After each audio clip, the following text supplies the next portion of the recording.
The summons to the Revier. August 1942, Ravensbrück concentration camp. The air in Block 11 was perpetually thick with the smells of unwashed bodies, stale bread, and the ever-present undercurrent of fear. For the Polish political prisoners housed there, each day was a monotonous cycle of grueling labor, meager rations, and the arbitrary cruelty of the female guards, the Aufseherin. But on this day, a new, specific terror arrived. A list was read out. 10 names. All young, healthy Polish women arrested for their roles in the underground resistance. They were ordered to report to the Revier, the camp hospital. In the lexicon of the camps, a summons to the Revier was often a one-way ticket. It was a place of sickness and death, but this felt different. These women weren't sick. One of them was Jadwiga Zajdo, a 24-year-old pharmacy student from Warsaw. Arrested for her work with the Polish Home Army, she was sharp-witted and observant. As she walked with the 9 others across the dusty Appellplatz, the vast roll call square, a cold dread settled in her stomach. The Revier was an unnervingly clean brick building, a stark contrast to their overcrowded wooden barracks. Inside, they were met not by nurses, but by SS doctors. The most prominent among them was Dr. Karl Gebhardt, personal physician to Heinrich Himmler and a renowned orthopedic surgeon.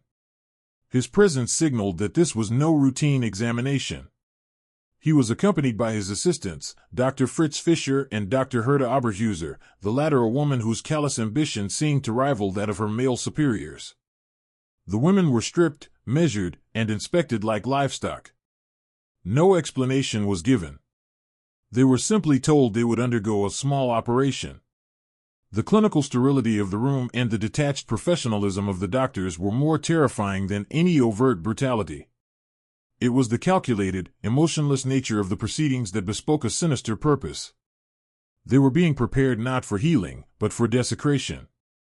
Hello, listener, let me know where you're watching from.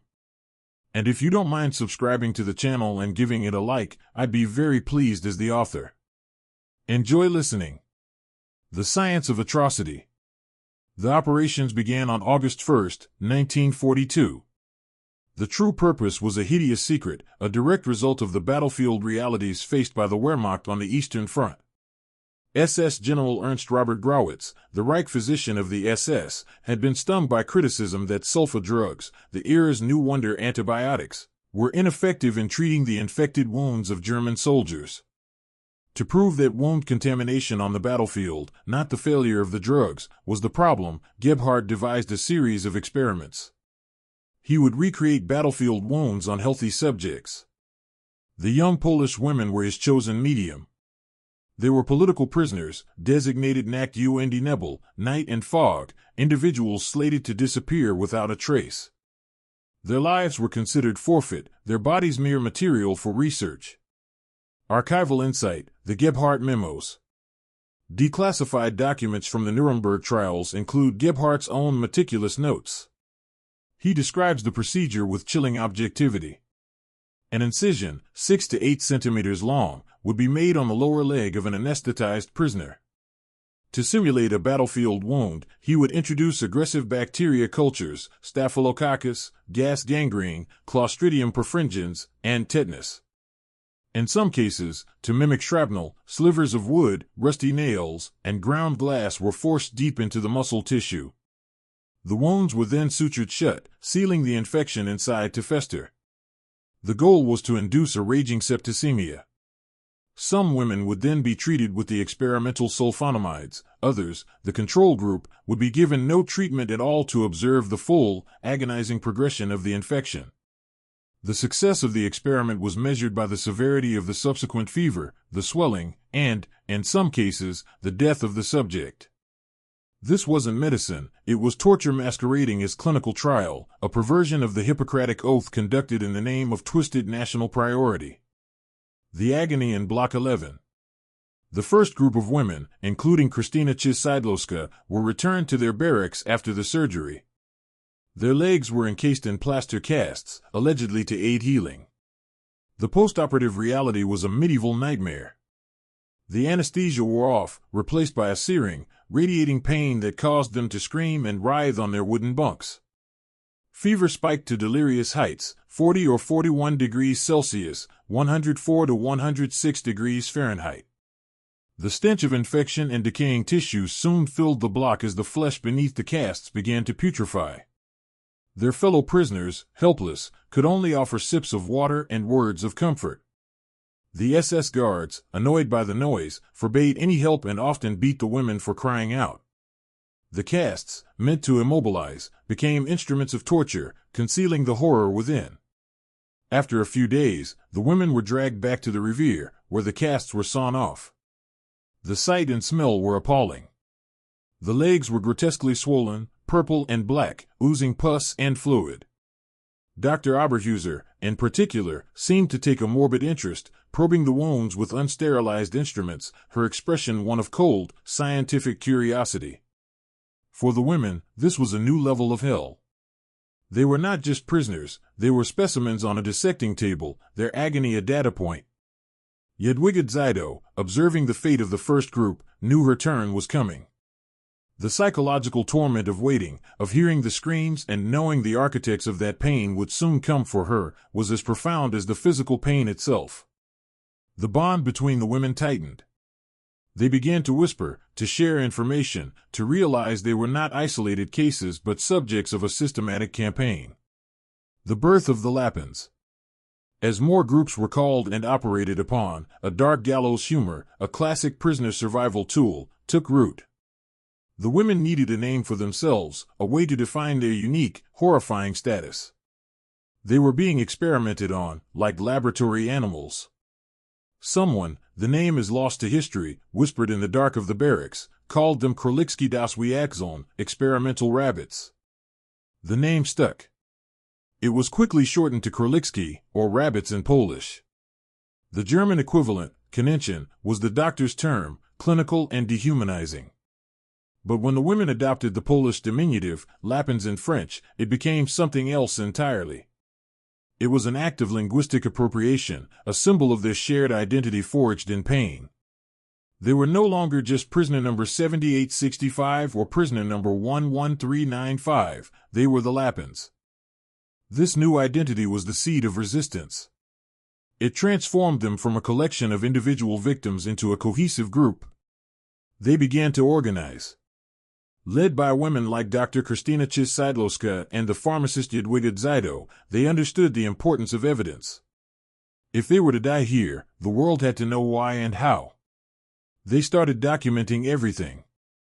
Names of the operated women, dates of the surgeries, the names of the doctors, Gebhardt, Fischer, Oberhuser. They memorized details of the procedures as described by the victims. This wasn't just about survival anymore, it was about bearing witness. The title rabbit, once a mark of their degradation, was becoming a badge of honor and a call to action. The doctors thought they were experimenting on mute animals, but they had instead created a cell of determined chroniclers of their own martyrdom. A message in a bottle of urine. The need to get the story out of Ravensbrück became an obsession. But how? The camp was a fortress, sealed from the world.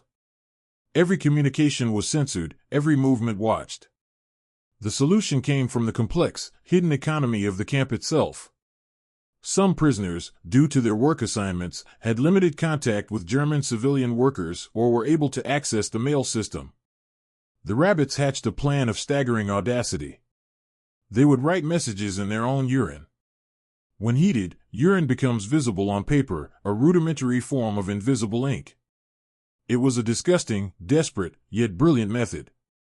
Władysława Ladka-Karaluska, another of the rabbits, was instrumental. Using scraps of scavenged paper and a makeshift stylus, the women composed messages. They wrote in a cryptic, abbreviated code to save space and conceal meaning. They listed the names of the victims and the guilty doctors. They detailed the nature of the experiments, describing the induced infections and the glass, and would insert it into their flesh. These tiny, precious notes were then folded into minuscule packets. The next challenge was smuggling them out. The rabbits formed a human chain of trust.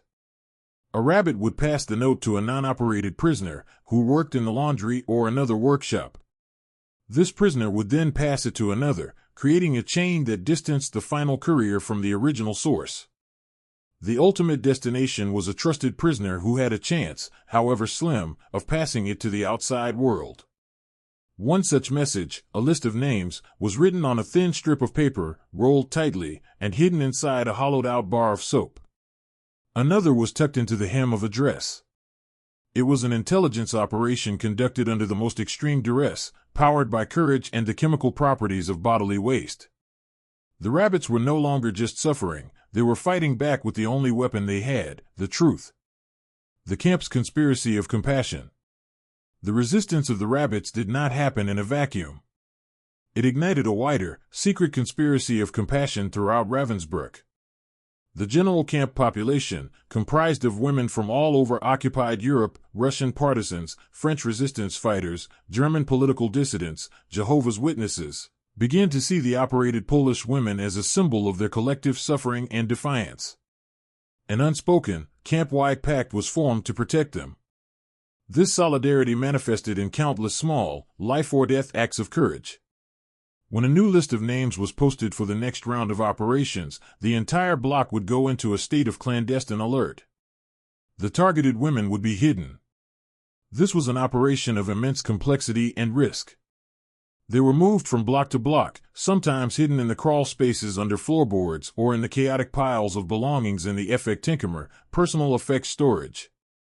They were even concealed for short periods in the overflowing latrines or amidst the reeking piles of clothes in the laundry barracks. The camp's prisoner functionaries, inmates assigned to administrative or supervisory roles by the SS, played a critical role. A block elder, Blockaltist, would deliberately miscount the prisoners during the morning appel, risking a brutal beating if the discrepancy were discovered. A nurse in the revier, a fellow prisoner, would alter records, declaring a rabbit unfit for surgery due to a non-existent heart condition or typhus, a disease the SS feared. Food, the most precious currency in the camp, was shared. Women who worked in the kitchens or sorting confiscated goods would smuggle extra potatoes, crusts of bread, or a spoonful of margarine to the rabbits, who were often too weak from their injuries to work and thus received starvation rations. This web of support was the immune system of the camp's humanity, working to isolate and fight the infection of SS brutality. Protecting the rabbits became a moral imperative, a way for thousands of dehumanized women to reclaim a piece of their agency. The list and the broadcast. Autumn 1943. The smuggled messages, passed through the intricate human network, began to reach their destination. After a perilous journey, some of the urine-pinned notes made their way to the Polish government in exile in London. The information was explosive, the names of the victims, the names of the doctors, and the precise, horrific nature of the experiments. The initial reaction in London was one of disbelief. The details were so monstrous they seemed like propaganda. But the consistency and corroboration from different smuggled sources were undeniable. The decision was made to leverage the most powerful weapon of the Allied information war, the BBC. In a series of broadcasts to occupied Europe, the BBC's Polish service began to read the names of the operated women aloud, followed by the names of Doctors Gebhardt, Fischer, and Oberhauser. The effect inside Ravensbrück was electric. Prisoners who worked near German administrative offices and had access to radios would listen secretly, transcribing the broadcasts and spreading the news through the camp's grapevine. For the rabbits, hearing their names echoing from London was a moment of profound, almost unbelievable validation. They were no longer anonymous victims destined for the night and fog. The world knew. Their suffering was no longer a secret buried behind the camp's electrified fences. This external confirmation galvanized their resolve and terrified the camp administration. Himmler himself was reportedly furious that the secrecy of a top-priority SS medical project had been so thoroughly compromised. The broadcasts turned the rabbits from a liability into a public relations disaster for the Nazis. The experiments were abruptly halted, though the women's ordeal was far from over. They were now living evidence of a crime that had been exposed to the world, making their existence a dangerous inconvenience to their captors. The red triangles and the black triangles. The halting of the experiments did not mean safety. It meant a new kind of threat. The rabbits were now marked women, living proof of Nazi atrocities. The SS needed to eliminate the evidence. The primary method was the gas chamber, which had been installed at Ravensbrück in early 1945 as the Nazi regime crumbled and sought to erase its crimes. The rabbits' names began appearing on execution lists. Here, the camp's internal resistance network performed its most vital function. The protection of the rabbits became a coordinated effort between different prisoner groups, identifiable by the colored triangles they were forced to wear. The Polish women wore the red triangle of political prisoners. Their most crucial allies were often the German women who wore the black triangle, designated as socials, a Nazi catch-all for prostitutes, lesbians, Roma, and others who didn't fit their vision of womanhood. Many of these German asocials held key administrative positions as prisoner functionaries, having been in the camp longer. A German clerk in the camp office, upon seeing a rabbit's number on a transport list destined for the gas chamber, would secretly swap it with the number of a prisoner who had already died of disease, a common occurrence. This act of forgery, a simple stroke of a pen, was a capital offense. It was a silent, bureaucratic act of war against the SS. In one famous incident, when the SS came to a block to collect a group of rabbits for execution, the German block elder hid them and presented a group of other, non-operated women for inspection, claiming they were the ones on the list. The SS guard, either too lazy or too stupid to cross-reference the numbers, took the wrong women away. It was a horrifying, morally ambiguous choice, saving one group at the expense of another, but it was the reality of survival in a system designed to destroy all morality. This desperate, tragic shell game kept many of the rabbits alive through the final, chaotic months of the war. The final stand, refusing to be evaluated. April 1945. As the sound of Allied artillery grew closer, the SS initiated the final, desperate act of the camp's existence, the death marches. The plan was to evaluate the camp, marching the prisoners westward away from the advancing Red Army. For the prisoners, this was a death sentence. Weakened by years of starvation and abuse, few would survive the forced march. For the rabbits, it represented the SS' last chance to eliminate them quietly on the road. The leadership of the rabbits, including Jadwiga Zajdo and Krystyna Szydlowska, made a final, collective decision: they would not go. They had survived the operations, defied the executions, and borne witness to the world. They would not allow themselves to be dissipated and murdered on the roads of Germany. When their block was called for evacuation, the rabbits staged a final act of passive resistance. They barricaded themselves inside their barracks. They refused to move. It was an astonishingly brave, suicidal gamble. The SS could have easily set fire to the barracks or thrown grenades inside. But the camp was in utter chaos. The guards were panicked, more concerned with their own escape. The Red Army was almost at the gates. The rabbits' defiance, coupled with the administrative collapse of their captors, worked. The guards, unable to waste time on a single, defiant block, moved on. The rabbits, along with the thousands of prisoners too sick or weak to walk, were left behind in the largely abandoned camp. They hid among the dead and dying, waiting. The air was thick with the smoke of burning documents as the SS tried to destroy the evidence of their regime. For 2 days, they waited in a state of terrifying limbo, liberation and death held in equal balance. Liberation and the burden of testimony. On April 30, 1945, soldiers of the Soviet 49th Army rolled into Ravensbrück. They found a scene from Dante's Inferno: thousands of emaciated, dying women, piles of unburied corpses, and the lingering stench of death and disease. Among the survivors were 53 of the original 74 rabbits. They had made it.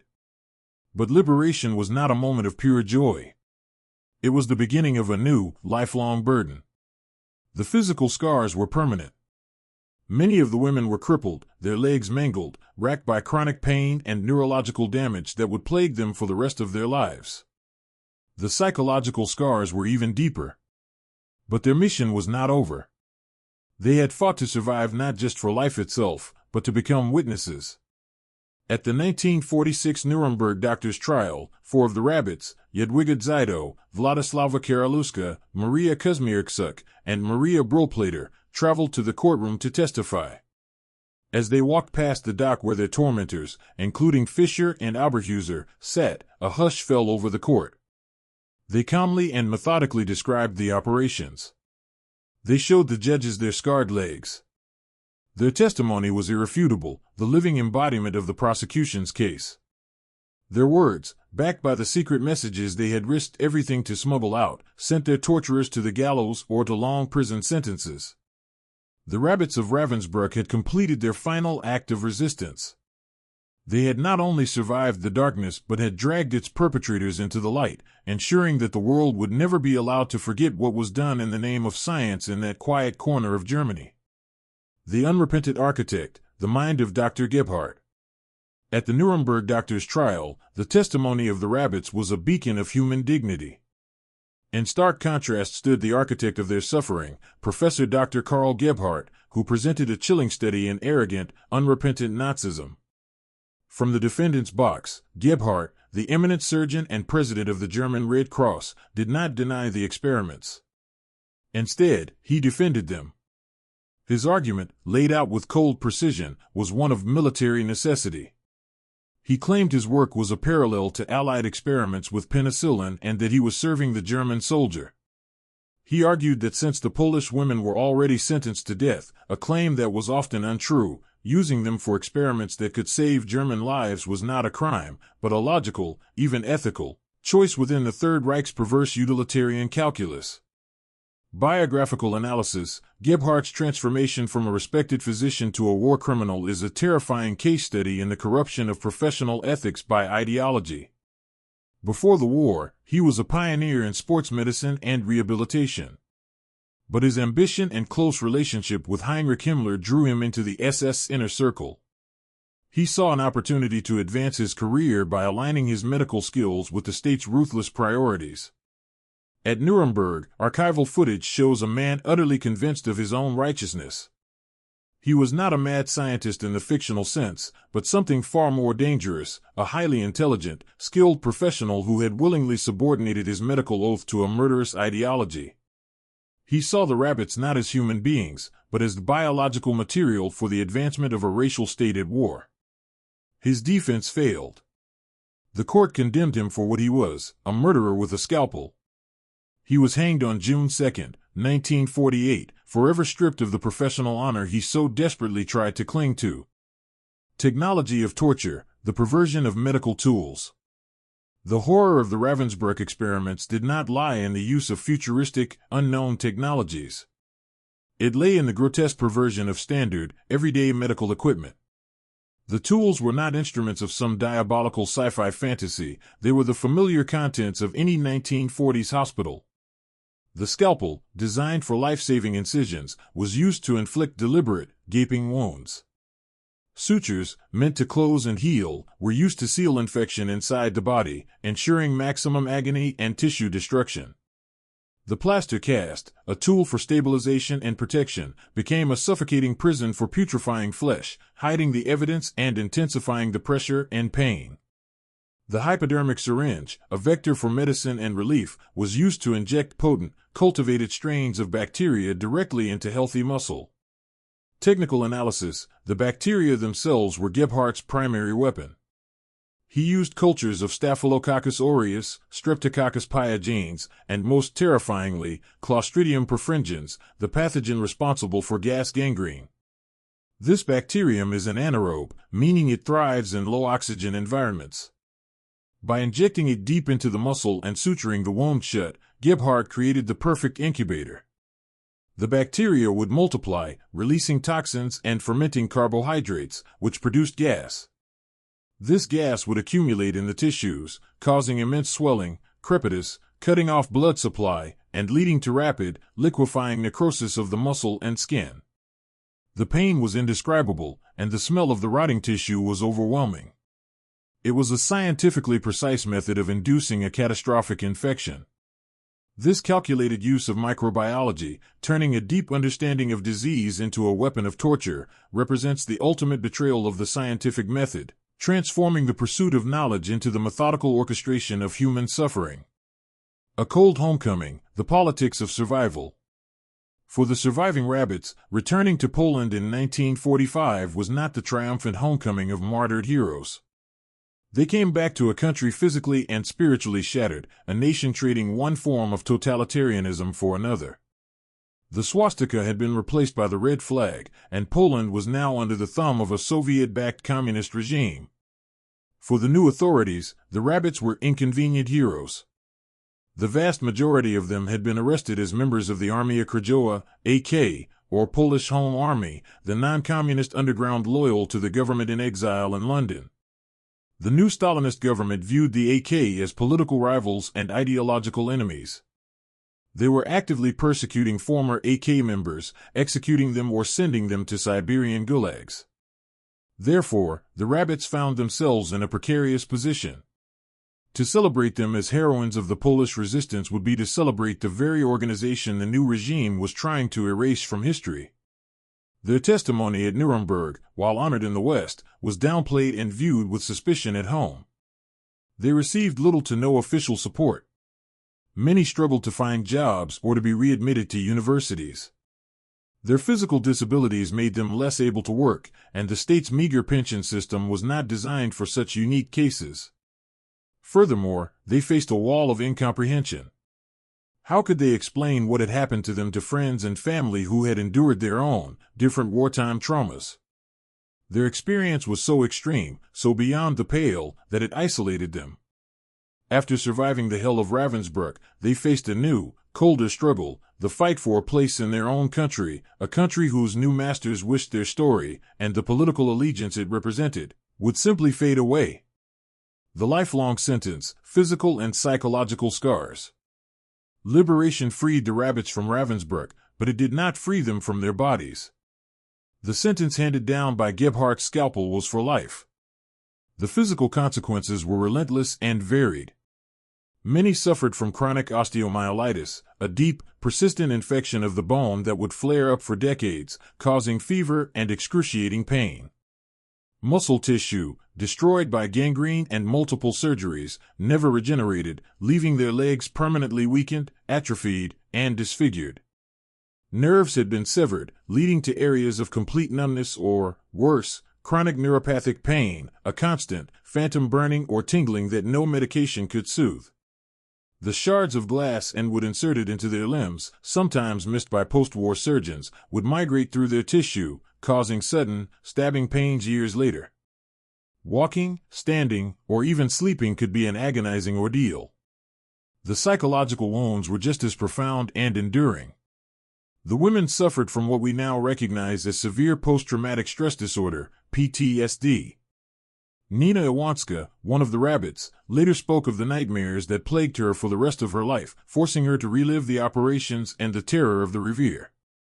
They battled survivor's guilt, the unanswerable question of why me? Why did I live when my friends died? Many found it impossible to trust doctors or to enter a hospital without overwhelming anxiety. The intimate betrayal of their bodies, turned against them in such a violent way, left deep scars on their sense of self and their ability to form relationships. Every limp, every twinge of pain, every glance at their scarred legs was a constant, physical reminder of their time as a rabbit, a past that was not just a memory but a living, breathing presence in their daily lives. The sisterhood of scars, a legacy of remembrance. In the face of official indifference and public incomprehension, the rabbits turned to the one group of people on Earth who could truly understand each other. The bond forged in the crucible of Block 11 became their lifelong support system. They referred to themselves as a sisterhood, a family annealed in fire. After the war, they began to meet, initially in secret due to the political climate, and later, as the regime in Poland softened, more openly. These reunions were not somber affairs of shared trauma, but vibrant, defiant celebrations of life.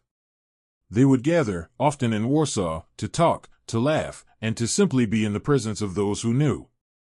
They checked on each other's health, shared news of their children and grandchildren, and provided a network of mutual aid that the state failed to offer. This sisterhood also became a powerful force for historical memory. As the years went on, they refused to let their story be forgotten. Led by figures like Ursula Winska, they fought a long, arduous battle for recognition and compensation from the German government, a battle that took decades to win. They meticulously documented their experiences, giving interviews, writing memoirs, and working with historians. They became the primary guardians of their own legacy, ensuring the truth they had risked everything to broadcast to the world would not be lost to time or political expediency. They played a crucial role in the creation and curation of the museum at the Ravensbrück Memorial Site, insisting that the story of the Lapins be told prominently and accurately. They had transformed from victims into subjects, then into witnesses, and finally, into historians and guardians of memory. Their ultimate victory was not just surviving, but ensuring that their collective voice would echo long after the last of the sisterhood had passed away. An unlikely ally, the Angels of Anarchy. In the late 1950s, the Rabbits' long struggle for justice and medical assistance found an unexpected and powerful ally far from Poland. Caroline Faraday, a wealthy American philanthropist and former actress from Bethlehem, Connecticut, stumbled upon their story in a magazine. A passionate Francophile and humanitarian who had worked for the French resistance during the war, Faraday was horrified by what she read. The injustice of these women's suffering, and the world's subsequent neglect, ignited a fire within her. She embarked on a personal crusade that would consume the next decade of her life. Using her social connections and sheer force of will, she began a campaign to bring the Rabbits to the United States for reconstructive surgery and rehabilitation. This was a Herculean task, fraught with Cold War politics. The Polish Communist government was deeply suspicious of American motives, and the U.S. State Department was wary of the diplomatic implications. Faraday became a one-woman diplomatic corps, lobbying senators, writing letters, and navigating the treacherous bureaucracies of both nations. She partnered with Norman Cousins, the influential editor of the Saturday Review, who used his magazine as a platform to publicize their plight, launching a Ravensbrück Lapins project. His articles galvanized public opinion and brought in a flood of donations from ordinary Americans. This grassroots movement, driven by the compassion of thousands who had never met the Rabbits, was dubbed by some the Angels of Anarchy, a testament to their ability to circumvent official channels and achieve what governments could not. Their efforts were a powerful reminder that the responsibility for justice does not end with a verdict in a courtroom, it extends to the lifelong care of the victims. A journey to a different world. In December 1958, after years of relentless effort by Faraday and her allies, the first group of Rabbits boarded a plane in Warsaw, bound for the United States. For most of them, it was their first time on an airplane, a journey to a country they knew only as the ideological adversary of their own. They arrived in a land of bewildering abundance and freedom. They were taken to cities like New York, Boston, and San Francisco, where teams of America's best orthopedic and plastic surgeons had volunteered their services. They underwent dozens of complex, painful operations to repair damaged nerves, graft skin, and remove bone fragments and scar tissue, procedures unavailable in post-war Poland. Human factors analysis, the cultural encounter was profound.